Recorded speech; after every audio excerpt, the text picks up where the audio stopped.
I'm going to start off my story by saying that I am deathly afraid of heights, and my fear of heights stems from one event in my childhood.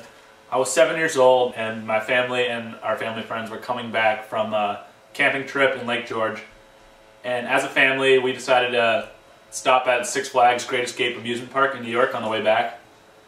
And I was pretty excited. I had never really been to an amusement park before, so I was pretty excited. And we get into the amusement park and we start going on some of the smaller rides that they have. And I'm having a great time. I think I'm pretty cool because I can handle all these little rides. But the entire time while we're there, my brother, who's 4 years older than me, is pestering my dad to go on the bigger rides, or the big ride. And so I think, yeah, I can do that, I can handle anything. And my dad thinks that I'm up for the task. So we go to this roller coaster. And as we enter the line, there's a huge line. I can kind of hear the roller coaster. I hear people's screams, and I also hear it creaking and making some weird sounds. And so I read the sign that says it was built in 1929, and I didn't think much at the time, but it was a pretty long time ago.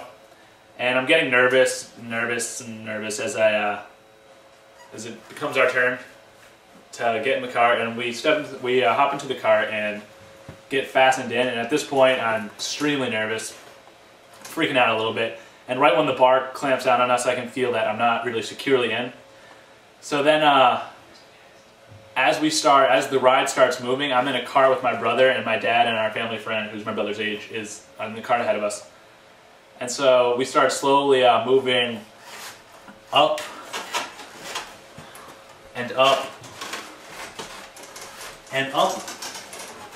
And at this point, and then finally we get to a point where we're at the top of the ride, and you can see over the entire park, and the ride stops on purpose for the scare factor. And I did not like this at all. My face was bleach white. I was terrified. And then finally we just dropped. And so as we're dropping, I start screaming at the top of my lungs. These are not screams of joy, screams of having fun, adrenaline rush. These are screams of straight fear. And after the ride is over, after probably the scariest 2 minutes of my life, I walk off the ride dizzy and lightheaded. And my brother and my dad are asking me if I'm okay, and I couldn't find words to speak. I was so terrified. To this day, I have not been on another roller coaster, but it's my plan to one day go on Superman at Six Flags, conquer my fear of heights.